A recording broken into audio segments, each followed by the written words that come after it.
नमस्कार, आपका हमारे इस न्यूज चैनल पर हार्दिक स्वागत है।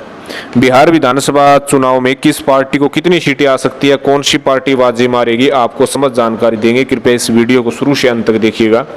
अगर आपने हमारे इस न्यूज चैनल को सब्सक्राइब नहीं किया तो अभी कर लें, क्योंकि सबसे पहले व सबसे सटीक जानकारी आपको दी जाती है।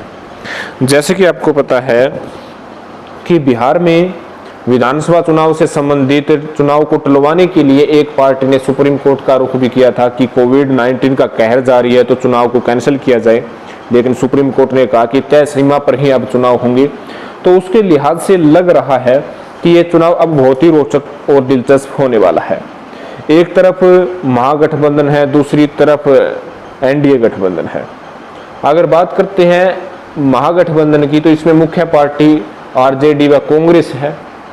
आरजेडी में तेजस्वी यादव जो हैं प्रमुख चेहरे के रूप में उभर रहे हैं, युवा चेहरे, और जो रोजगार से संबंधित उन्होंने यात्रा निकाली थी और कोरोना वायरस व बाढ़ के समय में इन्होंने मुख्य तौर पर आवाजें उठाई थी, उसको लेकर कहीं ना कहीं तेजस्वी यादव का बोलबाला भी दिख रहा है। हालांकि तेजस्वी यादव के साथ साथ बताया जा रहा है कि कन्हैया कुमार भी उतरेंगे।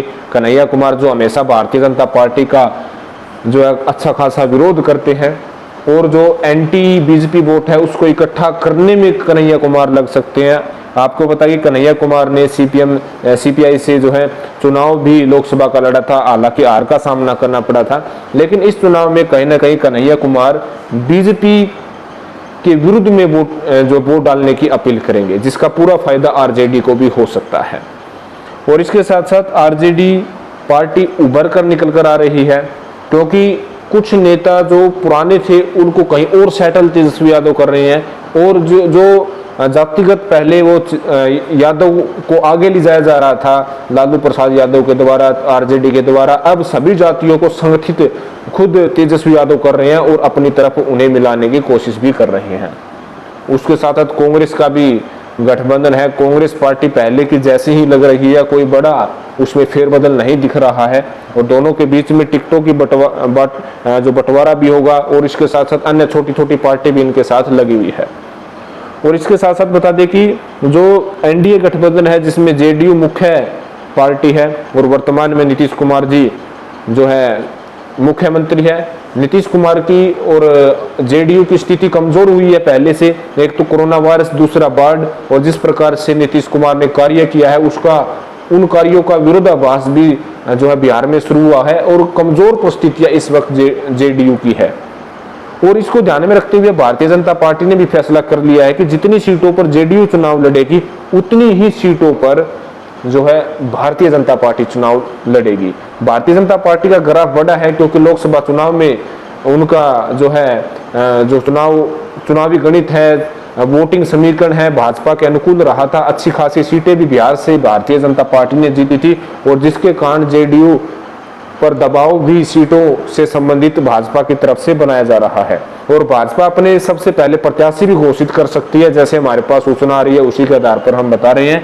और जेडीयू के प्रमुख जो नेता है तेजस्वी यादव के चेहरे पर ही भाजपा चुनाव लड़ेगी। इसके साथ साथ एलजेपी भी हमेशा से ही गठबंधन में रही है, चाहे पहले जब कांग्रेस की केंद्र में सरकार थी जो एलजेपी कांग्रेस के साथ थी, और अब जब बीजेपी की सरकार है तब एनडीए का हिस्सा रही है। हालांकि चिराग पासवान बार बार कुछ अलग राह अलखा रहे हैं, लेकिन उस अलग राह का क्या कुछ फायदा होगा ये तो चुनाव के ऐन वक्त पर पता चलेगा।